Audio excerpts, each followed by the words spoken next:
Just being a good person doesn't get you good results.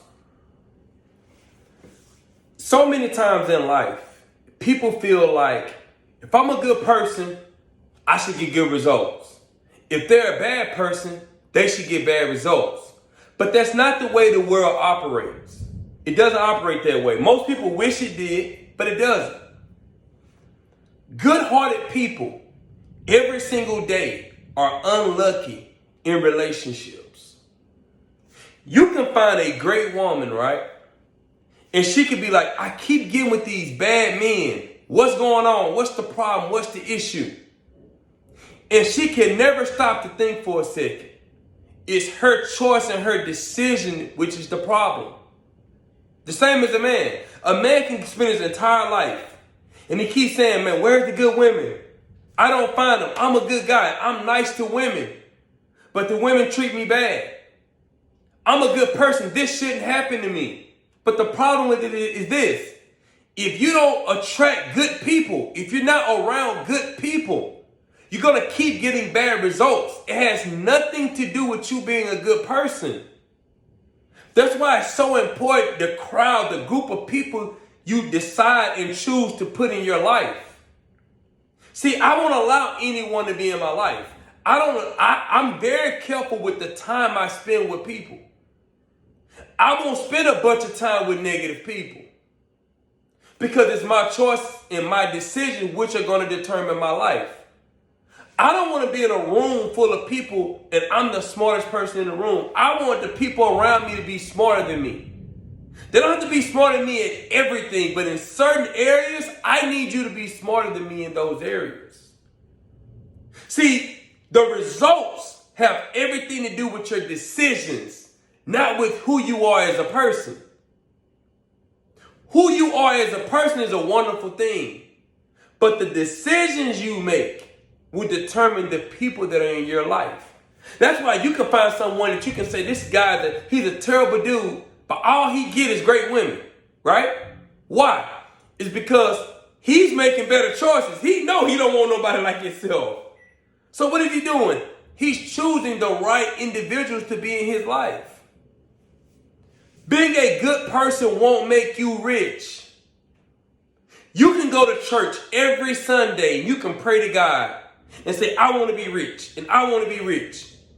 And the pastor can manifest it to you. And you can say it to yourself.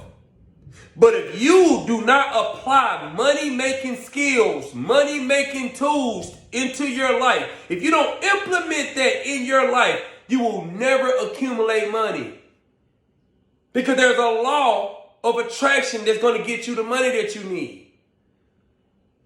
If you spend more than you make, if you don't save, you don't invest, I don't care how much you praying, how much you manifesting, it's never going to happen. And people say, well, when I look at life, the evil people are rich. It's not the evil part that's making them rich. It's the money-making skills that's making them rich. You think it's the evil person. No, it's not the evil person. It's the skill. If you don't apply the skill set of making money, it doesn't matter how much you praying or how much you're trying to manifest. See, I can be a good person, right? All day. But now, after I become a good person, I have to learn how to become wealthy. Being a good person and wealth have nothing to do with each other. They're two totally different things. Being a good person and having a great partner, they're two completely different things. They don't go together. And people try to make them go together because usually that's what you're taught as a child. You're taught that. But the crazy part about it is, I think we take more than what's being said. Like we hear people say, do unto others as you had them doing to you, right? Treat others the way you want to be treated, right? And you feel like, okay, if I meet someone on the streets and this person, right, I'm nice to them and I'm kind to them, they should be kind to me back. But this is the problem with that though, right? If you pour your positivity into negativity, it doesn't matter that you're being nice. That negative can't produce niceness back to you. That's the problem most people fail to realize. I can meet I can be the nicest guy I possibly am. And I can meet the most cruel woman you ever can meet. And I can be nice, buy her flowers, buy her candy, pay bills, all this stuff. She's still gonna treat me bad. And I can say, but I'm a good person. Why am I getting treated bad? Because look what I'm pouring it into. But let me find a great woman, a good woman, and pour that same energy into that woman. She's going to reciprocate it back to me. See, it's not about being good. It's about where are you pouring your energy into? Who are you deciding to build relationships with? If I do business, okay, I'm a businessman. And I meet another person that say they're a businessman. But this other person, they're not really about their business. They're a hater, they're negative, all this other type of stuff, right? And I'm deciding to do business with this person. And I'm wondering, but I'm kind of this person, why he's not kind back to me? That's not what he presents. That's not who he is. But if I put myself around good-hearted businessmen, if I put myself around people that can help me make more money, guess what's going to happen? I'm going to make more money. I'm going to produce more money. My business is going to thrive. The problem is most of the time, people want people that can't produce good results to produce good results. And if I met you from day one, right? And I saw that every time you speak negative. But I'm going to pour my dreams. I'm going to pour myself, all my dreams, my hopes, my goals, and let you know what I'm trying to do. And then when that person gives me negative energy, I get mad. Why am I mad? Well, I'm a good person. Yes, but look what you're pouring it into. Think about life, right? They say you reap what you sow, right? Right? So think about this for a second. If I have a seed and I try to plant it into some ground that's not fertile, okay? Into bad ground. I can pour water and more water. I can plant seed after seed after seed. Nothing is going to grow except weeds. You're thinking because you're a good person, you can pour into any area, any ground. You can't pour into any ground. You can't. Because where you're pouring at, maybe that can't produce what you're looking for. Good people usually put others before themselves. Give you an example, right? Let's say you work for a company, okay? And this company, the supervisor, right? You're trying to help the company out. You have a personal relationship with the owner of the company. So you come in on your days off, you work overtime, they're underpaying you, but you're saying, I'm a good person, I want to help this person, right? But then you're complaining because that person not pouring back into your life, right? You're putting other people before your own happiness. Now you're walking around miserable, right? And guess what? The owner's still going to be miserable. You know why? Because at the end of the day, there's nothing positive in that person's life. You're spending your entire life trying to make this person happy, doing act after act, service after service for this supervisor, for the owner of the company. They're never going to appreciate you. But you keep telling yourself, I'm a good person. It doesn't matter that you're a good person. Look what you're sowing into. You're sowing your seed into a ground that can never, ever produce anything. And so many good people, right? They put other people's happiness before their own happiness. And they end up living in misery, living in depression, living in resentment of the other person. But you should resent yourself. That person can never produce for you. But you keep pointing, you're saying, I'm a good person. Yeah, you're a good person. You're a great person. But you need to pour that energy into another great person. Stop pouring it into someone that will never accept you. They're never going to receive you. I see that every single day. So many people. I see men that be in relationships, and they'll put the woman happiness before their own happiness. And then you'll complain with the woman, I did everything for her and it never worked. That's your fault. Your happiness comes first. You're being naive.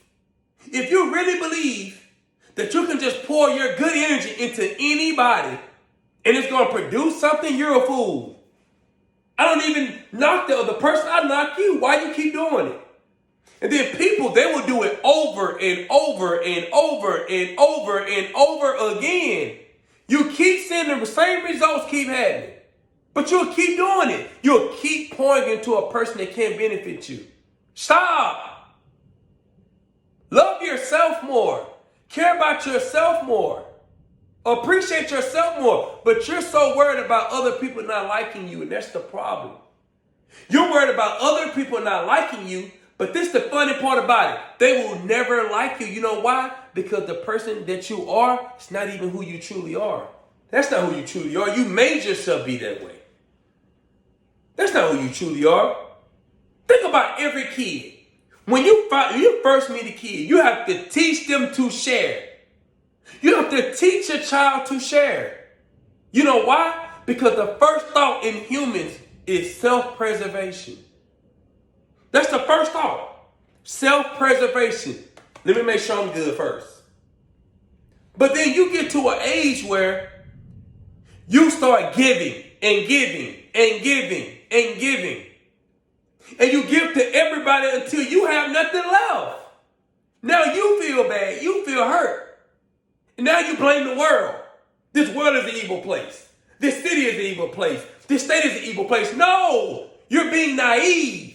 Stop giving to everybody. Take care of yourself first. When I wake up every day, I'm going to make sure I'm happy.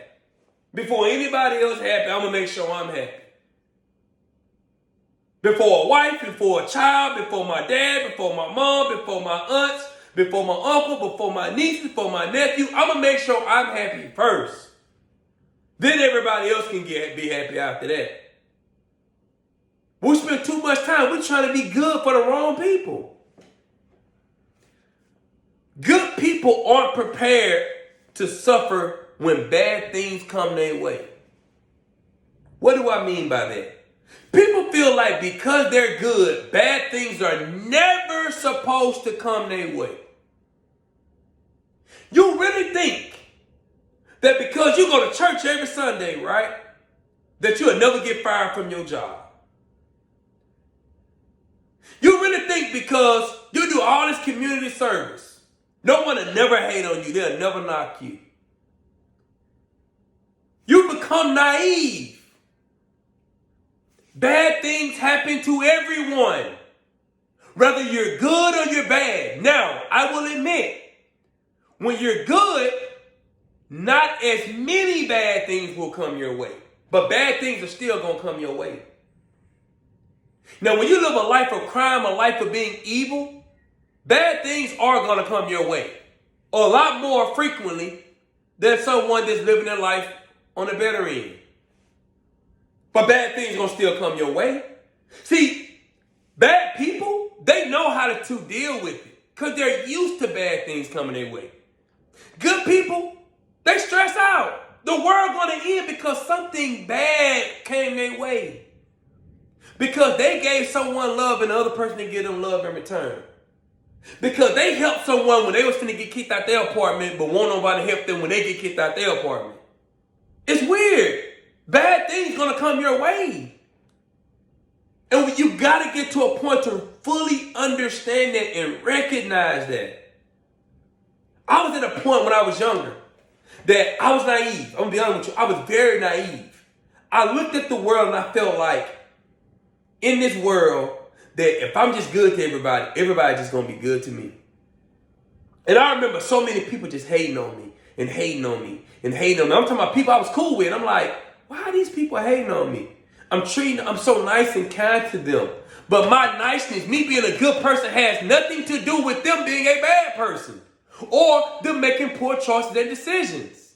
Had nothing to do with me. They're going to do what they choose to do.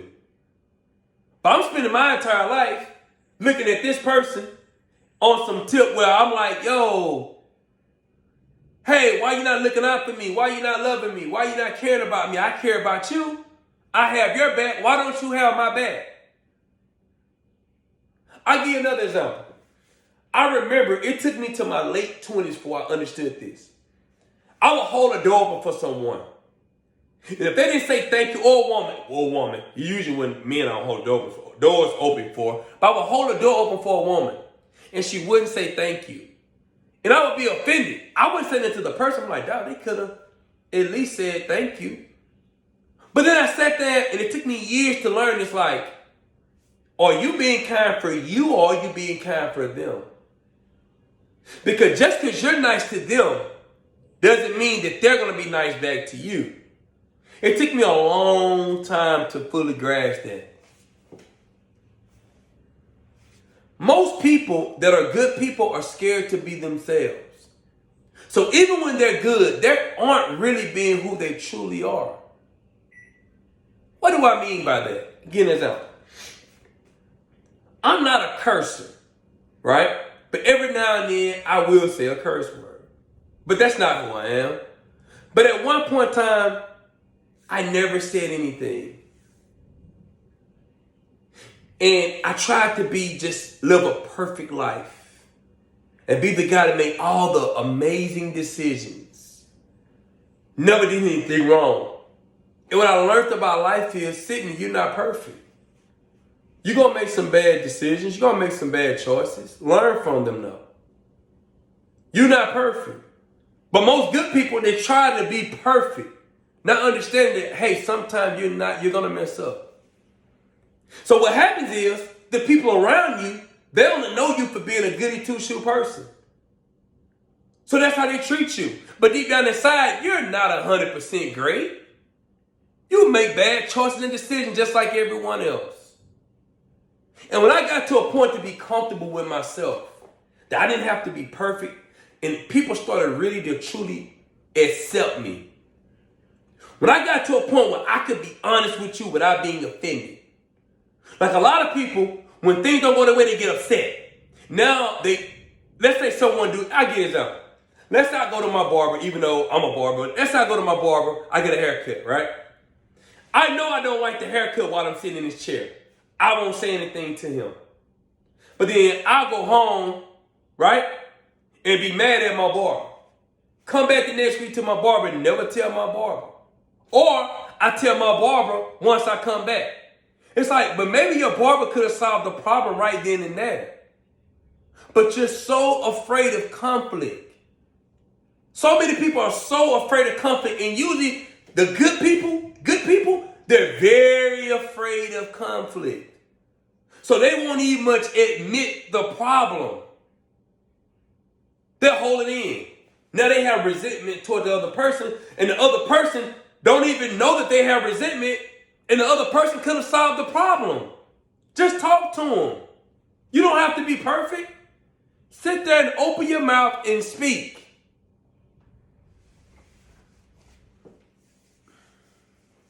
Most of the time in life, you create your own hell by the choices and decisions that you choose to make in your own personal life. And we are so afraid to admit that. So we blame everybody else for our misery. But once you get to a point in your life where no matter what comes your way, whatever happens in your life, you're able to say it was my fault, your life will totally change. So many people spend their entire life, it's always someone else's fault. Somebody did me wrong.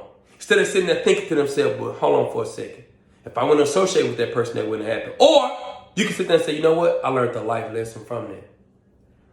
When you get to a point where you can learn a life lesson from the choices and the decisions you make, your life will totally change. My name is Sidney Combs, and I'm a young entrepreneur from Shreveport, Louisiana with $1 in a dream. I appreciate everyone for giving me the opportunity, checking out the video.